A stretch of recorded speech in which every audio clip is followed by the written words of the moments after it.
Hello, hello. Welcome. So, we talked about cysts yesterday, kind of, but I don't feel like I got around to all the things that I really wanted to. And I also feel like cysts are just something that should get their own video. So, I just decided, I was thinking all day about how I felt like I needed to do better by the cysts, needed to, address them more seriously. And then I was scrolling through Facebook and I saw, do you see these two? And I saw that someone released like an article that was saying something like, it was like doctors through the mice have found out the cure to cysts, or like the cause of cysts. I think it was actually the cause. So with the cause of cysts, I was like, wait a second. Like, we already kind of know intuitively as women, we've already, oh, Tyra, can I help you? This child. Anyways, okay, so we already kind of intuitively know what is the reasoning behind our cysts. We already know what has been causing them. She like took apart our bike and everything. So anyways, I wanted to spend some time just going over cysts, fibroids, what they are, what they mean, all of that, because they're not that uncommon. They're the one in five people with wombs have cysts, have uterine cysts. And it's not really through like your own fault. It can be you're more genetically predisposed. It could be that you are just, through lifestyle. Again, sometimes it's a choice. Oftentimes it is not a choice. Oftentimes, whatever our diet is very, dependent on where we live, what our status is socially. All of those little details really matter in the big picture. Then there's also, just the treatment we get in hospitals, all those little things, people ignoring our pains, people diagnosing or treating our pains when we do go to the hospital and we are concerned. These things all lead up to what is basically something that 1 in 5 women have. A lot of things will lead to this. So a fibroid or a cyst, it's rapidly dividing cells that invade the surrounding tissue. And the big issue with cysts is that it affects your fertility.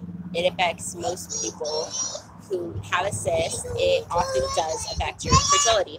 And also, when you research it, doctors will say things like, oh, they're not painful. They usually don't affect your pain levels.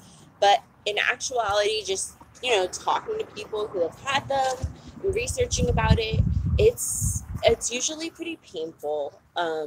It can be.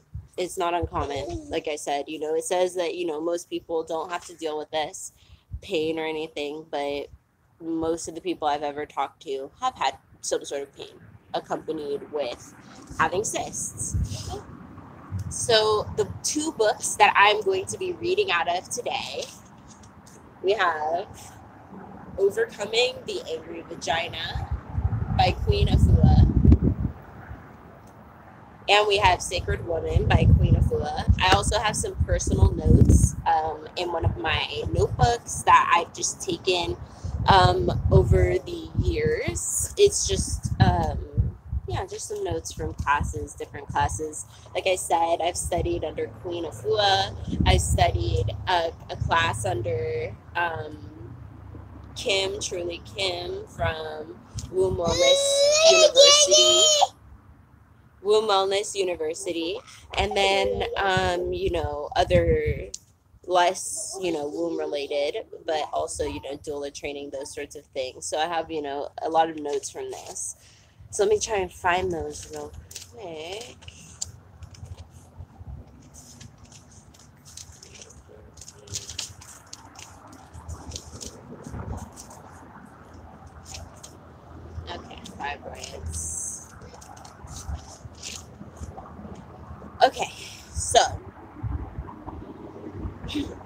We're going to start with this book right here, page 47.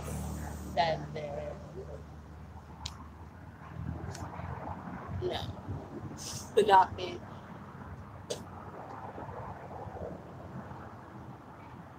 Oh.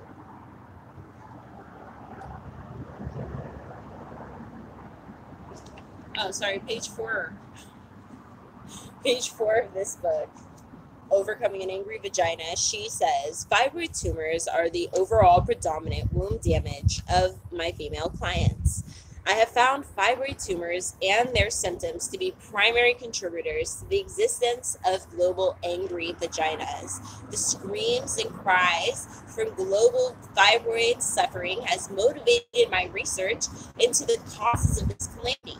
I dedicated myself to assist my clients in their womb wellness restoration. So in this first paragraph, we're led to know that this is very common. This is something that happens in this day and age. It's not unusual to need to seek out the help of either a wound healer, or if it has gone too far to be healed by natural remedies, you may have to go through surgery, which is also common and also needs, its own separate healing from.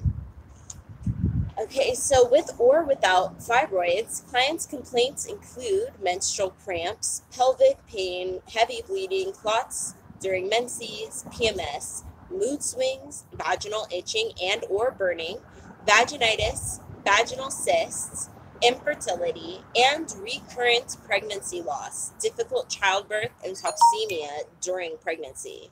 Some women have some level of anemia due to the excessive and unscheduled bleeding from their wombs. Some women have frequent urination, constipation because they have extra waste in their colons, which adds extra pressure to the bladder as well as rectum. Few women have shared that it is painful when they have sexual intercourse. Globally, women are exploring methods to relieve the painful symptoms caused by these womb invaders. Often, women are told that they should have a hysterectomy, removal of the uterus, as soon as possible. The problem with this solution is that although the fibroids are definitely gone, unfortunately, the womb, the primary organ for reproduction, is also gone. Now, it's not saying necessarily that, you needed to have children.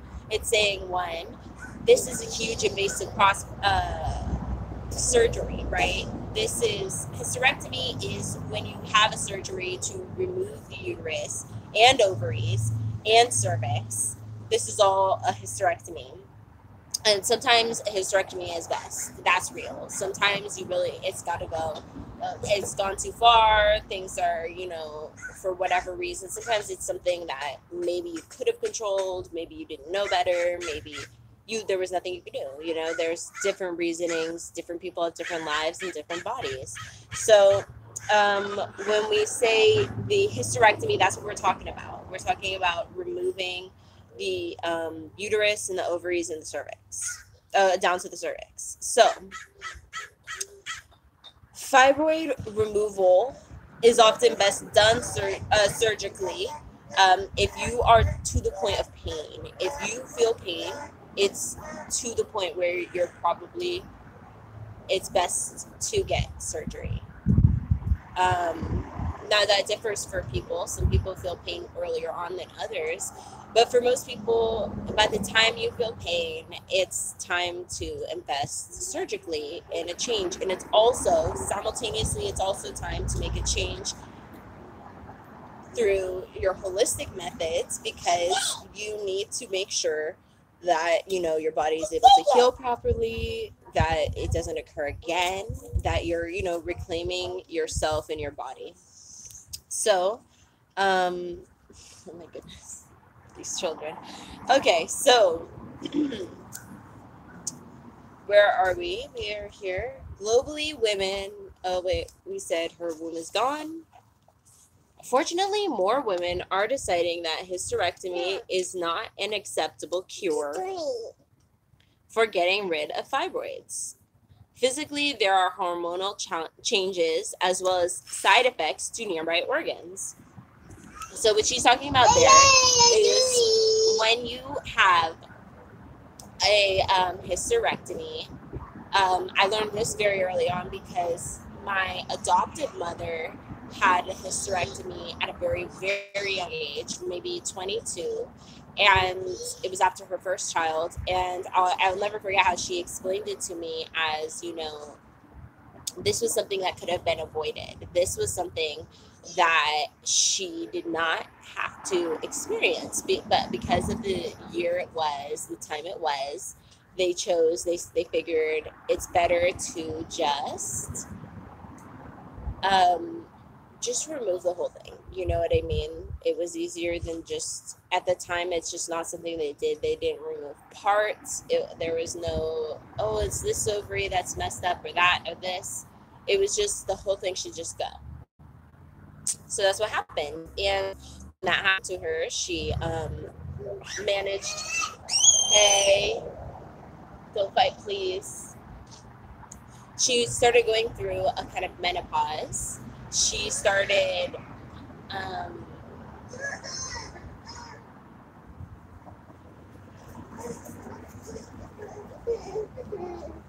okay. So she went through menopause early, age 22. And that was definitely difficult physically, emotionally, spiritually. She came from a big family. She wanted a big family. So in so many ways, this was difficult for her.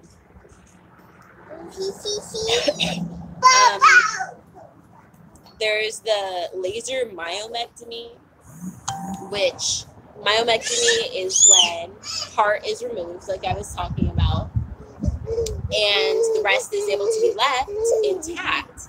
And that is an option a lot of women are choosing, the myomectomy, because in that way you get to, no throwing. You get to still keep your vital organ. You get to still keep, the majority of it, if possible.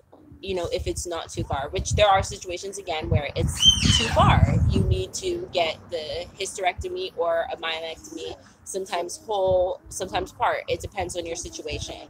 So, but the laser myomectomy is a lot less invasive. It's a lot less, difficult to recover from. And no, take that over there. Take your toys. Go play. No. Don't take it here. Okay. Anyways, so she says, fibroid tumors, the global grand dam of angry vaginas. So she's kind of saying that in a way to say it's very common. Like I said before, it's not something that, is almost unavoidable once we're eating, the processed foods, we're stressed, all those little things adding up together, causes the stress on the womb. It causes it to react in this way with these tumors, with the gathering of these toxins. So even less invasive than a myomectomy is a uterine fibroid embolization. In this process, tiny particles are inserted into the fibroids, which cut off the blood supply and cause them to shrink. Most women who have a UFE are walk-in or overnight patients and return to normal activities in a day or two. The fibroids seem to die and the symptoms end for a while. Hemorrhaging, and so for that I would say that is the perfect opportunity for why I was saying, if you do end up getting a surgery, it's still vitally imperative that you change your whole diet, because you want to make sure this isn't a recurring issue. You want to rid yourself of toxins that perhaps made this in the first place. Remember, we were talking about having your colon too heavy not only weighs down on your womb, but it weighs down on your urine. It weighs down on, so you have to pee more, you're constipated, your womb feels achy. There's just so many reasons, and all of them are connected. So yeah, you would be changing your diet after you would do something like a UFE. hemorrhaging, clotting, surgery, and the possible loss of a uterus. It's no wonder that women around the world are developing angry vaginas about the fibroid tumors. Now we feel the need to take responsibility for the wellness of our womb, and we realize that there are always consequences to surgical procedures. We find that whether fibroids are cut out, burnt out, starved out, and iced out is another way that they do it. No matter which way you choose, they can and often do grow back. They're angry and they're hurting. So it's, in the same way that I remember in childhood, in sex ed class, pretty much any question you would ask, the answer was always the pill. Like, it was like, like, my period's too light, the pill. My period's too heavy, the pill. I'm moody and angry, so it's not that I'm a teenager. Like, you should just be on the pill. I'm scared I'm going to get pregnant. It's like the pill. So in the same way that, the pill wasn't actually curing anybody's period, it has never cured a single period. What it did was it artificially induced a regular detoxing session, which it imitates the period. It looks like a period. It's red. It's usually really, really bright red, but it's red, and it's not a period though. It's not even without menstruation or any of that. It's just not the same type of blood. It's literally the womb choosing to detox as soon as the hormone runs out in the body. That's just what that is. When you do Depo, Sarah, why? 2-year-olds. Okay. When you do Depo, it's the same thing. It's every few months. It's like 3 months, I think. I used to take that. But you, every few months, you have to get the pill again. No. Oh my gosh. Thank you. Come here. Okay. So every few months you get the pill again. And when you get the pill, the shot, you bleed, right? Every 3 months. And with the bleeding, I remember the lady explained it to me. She was like, oh, this is more natural because you get your period, this is more natural when I switched to the NuvaRing. And I started actually getting my period because my period had disappeared, and that made me feel weird. It made me uncomfortable. So she's like, oh, do the NuvaRing. It's going to give you your period. And lo and behold, I did more research on that, and that is definitely not a period. It's just not. It's your womb detoxing off of the hormones every single month, or any of the hormonal period, any of the hormonal birth controls you get that you can get a period. Whatever is happening, that's not a period. It's just detoxing. So, let's see, she said, part of empowering ourselves to heal ourselves includes finding the root cause of the fibroid. Usually the origins of fibroids is omitted during treatment consultation.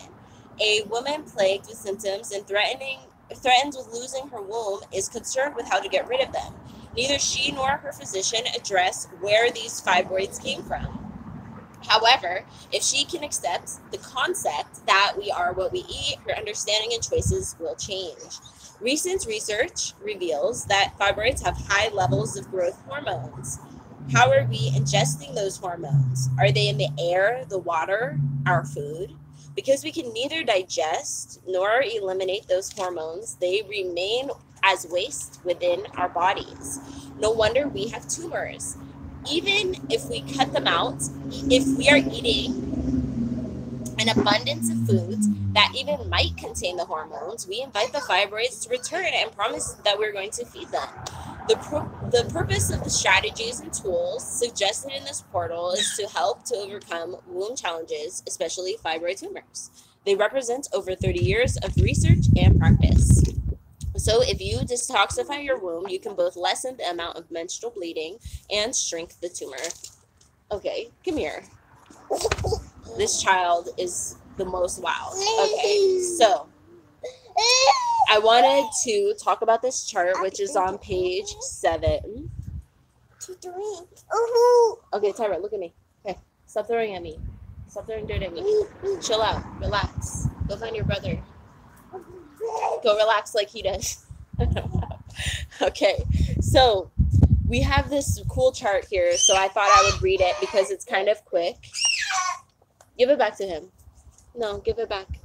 I didn't say go snitch on him. Nope. Okay. So it says what creates those tumors. So we've agreed that the cysts, these fibroids, cysts, whatever kind you have, usually they're on the ovaries, but often they are also on the uterus. So it just kind of depends on what kind you have, what's going on with it. So unequivocally, we can agree that there are a form of tumor created by toxins. The toxins that we have in our body are usually, first and foremost, it's meat. Meat is just sitting in your body, decaying. Like I said, it's not only the fact that it's just sitting in there and decaying and creating blockages, it's also the weight. It's just the weight inside your body, the weight on top of your womb, which is supposed to be floating freely and just, in the fluids in there. It's just supposed to be able to kind of float in your body. And it cannot do that if there is so much just meat and waste sitting on top of you. There's also, so that's pork, beef, chicken, and fish. And that's kind of in order. Like, stop eating pork first, and then move on to beef, then move on to the chicken, lastly move on to the fish, eliminate all of those. Then we go on to the dairies: milk, cheese, eggs, butter, ice cream, yogurt. Unless it's vegan, you should probably just not be eating it. It's just mucus is the issue with dairies. Mucus is kind of just building up. It's just not healthy, and there's really no actual reason for a lot of dairy products. And for a lot of them, there's other ways to get food. Then we have fried food, which is something a lot of even plant-based eaters are guilty of, is these fried foods. Fast food, junk food, and lack of motion is another one. If you do not, even with stuff like doing yoga dance or just posing, moving feminine to music, lightly, just getting your body moving, your blood moving, those things help greatly. That's why they say, like, if you just walked 30 minutes a day or something, it would, like, change your life, because just the little simple movement, a lot of people just are stagnant and they are not there. So then we move on to the things. Oh, and then soda is the other one. Non-nutritional beverages, the artificial sweeteners, overly sweetening things, artificially flavored. If you feel like your water needs flavor, you should try to use regular, fruits, vegetable, or like some vegetables work, I guess, like basil or things like that, some mint. Some people like to put the little fresh herbs in there. And so, yes, try to stay away, especially soda. One thing, my husband, he's always going back into trying more soda. And every single time, guaranteed, he'll come to me like, my throat is sore. I don't know what's going on. I'm like, well, you've been drinking like Coke or Sprite for the last 2 weeks. You bought that huge pack at I think it's coming back to get you. It's just highly unhealthy. All right, so then we move on to, those were the physical things. Then we have unresolved resentments, unresolved anger, unresolved fear, and unresolved depression. These things also lead to an angry vagina, an angry soul, just, a resentful outlook on life.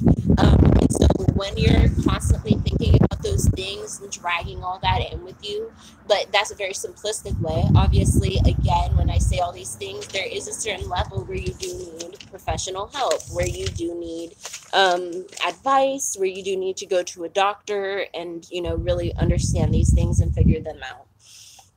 So, but there is a level where you can do it yourself. There is a level where you can buy this book, and, listen to a sister circle and attend it, and think spiritually and really connect with yourself, so that you're able to really heal yourself and really make those changes spiritually, physically in your life, especially when you don't feel like you have $100, $200 to spend on somebody's spiritual reading, energy reading. Okay, so let's see. I think I had one more page. So that was the making of the tumor. Then she has another chart on this book. I told you this book, I'm like, I feel like this book is better than Sacred Woman. Not even kidding you. This book is amazing. It's just, okay, and even, I'm going to show you this at the back before I go on. She has all the womb yoga dance moves in this book. I didn't even know this because I called in. I was supposed to get my womb yoga DVD because, you know, I took the course. But then I was like homeless last year. I was struggling, and then I was like, hold my stuff. Then when I called back, they did not have any DVDs at the time. So they're like, we're gonna send you this book, and you're gonna see. I was like, what? This book this whole time? I was like, what are all the womb yoga dance moves? And they are all in this book. So if you're like ever like looking at my moves, like, what's she doing? Or like, we're doing like a womb yoga dance session, like the one coming up on the 15th. You know, you can just, this is also, I think this one is a really poignant, like, outlook. It's like she cuts out all those like hardcore pieces that are in Sacred Woman, all that stuff that's like, what, I have to buy this herb and like this and that and my like altar and all this crazy stuff, and this seems like so much, so involved and so deep, and you kind of get bored because Blaze died, especially if you don't really know what you're looking at. This book, I think, Overcoming the Angry Vagina, totally undercuts all that. So, oh, it's getting chilly out here. I'm gonna like wrap it up with the unmaking of the fibroid tumor. We are what we eat, think, and feel. Tumors don't survive without the mucus accumulation from consuming the animal protein and the calcium from dairy, as well as your fast food eating. What prevents your tumors? So physically, you have your vegetable proteins, the beans, the peas, lentils, seeds, sprouts. Then you go on to the dairy-free milks, the dairy-free beverages. You have your almond milk. You can make, and that's like all the, you know, nut milks, whatever. Sesame milk. I think those seed milks. You'll find hemp milk, sesame milk, those types of milks, seed milks, nut milks. Then she says the green vegetable juices, making yourself a vegetable juice or buy one, if like, you know, you prefer that, or if it helps with, you know, your eating process. Do what, you know, helps you succeed. If like buying a really tasty juice helps you throughout the day, I don't see why that's the worst thing to do, because in this case, it's, you know, a vegetable juice or a kombucha or something, in which, you know, those are both things that you can make out of. That's your point here. And that way you know what's inside of them, no preservatives, which, I mean, like, if you go to Whole Foods, or we have, like, Staff of Life here and other New Leaf, other types of health food stores, they usually just are, the preservative is lemon juice. Can you guys chill? You're just walking right in front of everybody. Okay, so raw live foods, if cooked, lightly steamed. So this does not just mean having the steamer and, you know, putting your vegetables and like letting them steam for a second, which you can also do. Taka, bring that back. Bring my feather. Come here. Why do these 2-year-olds? Okay, we're gonna wrap this up. Hopefully he doesn't totally kill that feather, because I have like 10 more anyway. Anyways, so if you cook them lightly steamed, so one of the ways that she, Taka, don't put it on the floor. No. Okay, you can also boil water. This is like ultra level if you're really trying not to cook your like grains, like you have like bulgur or any of those, you know, easily cooked light grains that you can get in bulk at a health food store. You'll just put those in like a pot or a pan, cover them thoroughly, like a couple inches over even, in hot water, and let them just sit for a couple hours. That will cook those super lightly and healthfully won't lose like any of the nutrients from cooking. So that's like a way to cook your grains, or even you can do that also. I do that with my vegetables, just put them in. Oh, I'm all caught up. My hair is over the place. Okay, so we have the natural foods. Then we said slow foods. She says get rid of your microwave. This isn't helping your food intake. This isn't helping your nutrient intake. And also, you know, just your womb health in general just doesn't respond to the microwave foods. Once you nuke it for like 5 seconds, it's kind of over. Natural fun foods. She says air popped popcorns, whole grain chips. These things, I would say like a trail mix or something even. Those are natural fun foods to snack on. Cucumbers, I would include just to snack on. That helps with hunger headaches. That helps with energy and dehydration. So then we have motion, yoga, dance of the womb. So that's all at the back of this. Power walking. So if you, especially if you have like a scenic route around where you live, just try and power walk around that once a week, maybe once a day. Biking, hiking, swimming, etc. And we have water, herbal teas, fresh fruits, and vegetable juices. She says to help yourself overcome the toxic lifestyle, choose a food plan that supports your womb wellness. Prepare and eat meals with your family or a family member once a week. Drink 1 quart of pure water daily. Use a detox tea such as her Woman's Life herbal formula, or you can just use your tea of choice. Drink a dandelion tea, which is very cheap at like any store. You can drink a raspberry leaf tea, also very cheap at any store. Any detox tea you can find. Those can be found on Etsy, tons of them. And then you can also find ones on, in your local grocery store. Then, thank you, sir. Okay, try to consume live foods and beverages 75% of your diet.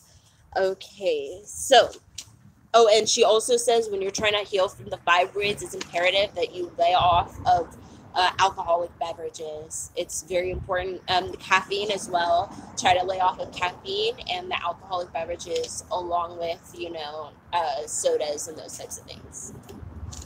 Okay, so I would say the other important thing that she mentions in here. You cannot also, when you're trying to heal, stay away from entertainment drugs. Tobacco is included in an entertainment drug. It's not exempt. Weed is also not exempt if you're trying to really heal from a serious ailment, such as, a lot of cysts or fibroids, that sort of thing, and you're really serious about not having the surgery. If it doesn't really, you're like, yeah, I'll try, but, then just do your thing. But if you're really trying to make sure that is not something that happens, do that. Also, try to only watch educational TV, read educational books, try to attend womb circles, try to make a small one for yourself, get a friend who can come with you to the womb circle, get a friend who, maybe will just view this one with you, who will, sit with you, and you guys can share some food, some of these cool, awesome snacks, make a beautiful salad, and then sit down and watch this sister circle, or watch a sister circle, or make your own sister circle, do something together, a small ritual. These are ways that you can also facilitate that healing energy around yourself for healing your fibroids or cysts, whatever it is that you have, using oils and gemstones. Again, I don't like to say any specific ones because I do feel in a lot of ways you'll be able to find the essences that really speak to you, the energies that really speak to you, especially in terms of your healing. And also, if you feel like you do need guidance, there are like a million people who post their yoni egg journeys online. And I think, with exploration and understanding, you come to really connect with which herbs work for you, which spices work for you, which crystals work for you. Okay. Let's say she says, make sure you're trying to pray and rejuvenate every day, get a good night's sleep. Clay packs are my last. Oh, and also enemas. If you're comfortable doing an enema, or if you can find someone near you who will do one in your neighborhood. Queen definitely does them in New York. And it's relatively cheap, to go in and get one of the sacred women to do that for you. And they'll, really set you on the right track if you're able to do that. And then you also, can you go, sir? Keep going. You already took the feather. And so then you can do it, but you can do those at your home, right? You can just buy one of those at a CVS you know, do it, follow the instructions. You should be fine. But that's if you feel like it's necessary. If you feel like it's really serious, you feel like you really need to get the cleansing in. Let's see. I think that was the last part for that. And then I have... Okay, I need to read my notebook though, lady. Okay, it was page 85.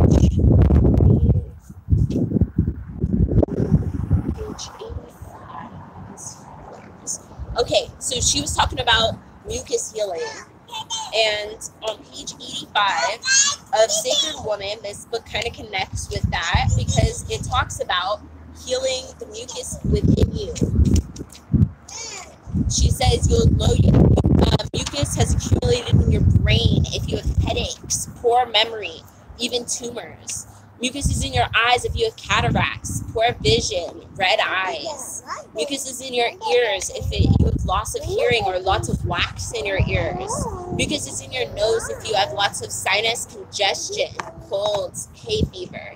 Mucus is in your throat if you have thyroid problems, colds, and loss of voice. Mucus is in your lungs if you have asthma, influenza, bronchitis, and low endurance. Mucus is in your colon if you have constipation. Mucus is in your breast if you have tumors or cysts in the breast. Mucus in your womb causes fibroids, tumors, in the uterus, cysts in the vagina, discharging, clotting. The larger the quantity of mucus related bleeding continues 5 to 8 days. The level of mucus trapped within the womb is indicated by how long and heavy the flow is. Mucus can also cause swelling of neck, hands, knees, and ankles. In men, it can cause mucus in the prostate, can cause tumors, cysts, impotency, and even cancer. So, when you're doing this, oh, you guys, you're all chilly. This is the last page, you guys. Okay, so the one thing that I want to point out with this is you may not have these symptoms, but you probably could still have the mucus there. So even if all you have is that cyst, there could be that issue in one of those situations. So she says, flushing out the body with juices of lemons, limes, oranges, grapefruits, pineapples, and watermelon, keeping in balance with the high in raw green vegetables diet, salads, and fresh green juices, colon wellness with the enema and appropriate foods. And then she says the mucus clearing drink. This is what I really wanted to share. So you're changing your diet, you're changing, your spirituality, you're really trying to focus in on this energy. We move on to the mucus clearing drink. Take 2 grapefruits or 3 oranges, juice them. Grapefruits bring down mucus. This fresh juice will help purge out the womb. You can mix the juices, such as having 1 grapefruit and 2 oranges. If you break out, it means your blood is impure and your colon is impacted. You may want to slow down on the cleansing regimen a little bit. Have 1 day of grapefruit and oranges, then the next day have a pure fresh apple juice or a pear juice. This is because those are alkaline and help purify the blood. When you alternate with the stronger juice, such as fresh orange and grapefruit juice, you won't have a heavy detox coming out of your skin. However, if skin is consistently breaking out, try a mixture of lemon juice, cold pressed extra virgin olive oil, and fresh grated ginger as your morning drink. Another wonderful alternative to the citrus juices is cranberry juice, which has a lot of fire. Use the unsweetened kind you get at the health food store because the sweetened kind has been treated in addition to being added with sugar. Sugar deteriorates the brain, the bones, and the nervous system, which isn't so true for, the natural sugars in fruits, which have all the other, nutrients in them that help you digest them appropriately and are ultimately just better for you. All right, the last part of this is, she says on page 80, she has a kidney liver flesh that she recommends for your mucus. 2 tablespoons of an cold pressed extra virgin olive oil with equal parts of the castor oil. But be careful with that. Seriously, don't especially if you're doing the breaking out or you're new, just stick with just the olive oil at first. Then you can add 12 drops of liquid kyolic garlic or 2 fresh garlic cloves, the juice of 1 lemon or lime, or 1 to 2 tablespoons of organic apple cider vinegar, 1 pinch of cayenne pepper. Do not use that if you have high blood pressure. And then mix that with 8 ounces of warm water, blend it, and drink it up. For your breakfast, try to have fruit. Again, you're trying to cleanse, cleansing with your thoughts, your mind, really connecting with your womb, talking with your womb, spending time with your womb journal. And in these ways, if it's possible to heal your womb without surgery at that point, which you'll probably know due to your circumstance and talking with your doctor, which, obviously, like I said, the doctor will probably push hysterectomy a little sooner than necessary. But there is definitely a point where it's, beyond ignoring or beyond just treating with natural methods. And you need to definitely then focus on healing afterwards, after an invasive surgery. Focus on spending the time with your womb. Make sure you're not overexerting yourself and eating those healthy things to help, one, make sure you heal properly, and then two, to make sure that it doesn't happen again, so that the surgery wasn't as so much in vain. You know what I mean? So it's not just recurring again and again. You're always going in there, getting it frozen off, getting cysts frozen off. Hopefully then you can just change that cycle, and maybe even impact the people around you when they see that what you were capable of doing. So anyways, I hope you enjoyed this cyst talk, because I just felt like, like I said, I saw that article saying that they found the reason why we get cysts. And I was like, we needed to focus on, cysts a little more seriously than I did yesterday, a little more in depth. Make sure you guys really get the information because it's so important. And anyways, thank you so much for joining me, Sacred Sister Circle. You have a blessed, blessed day. Bye. Can you say bye?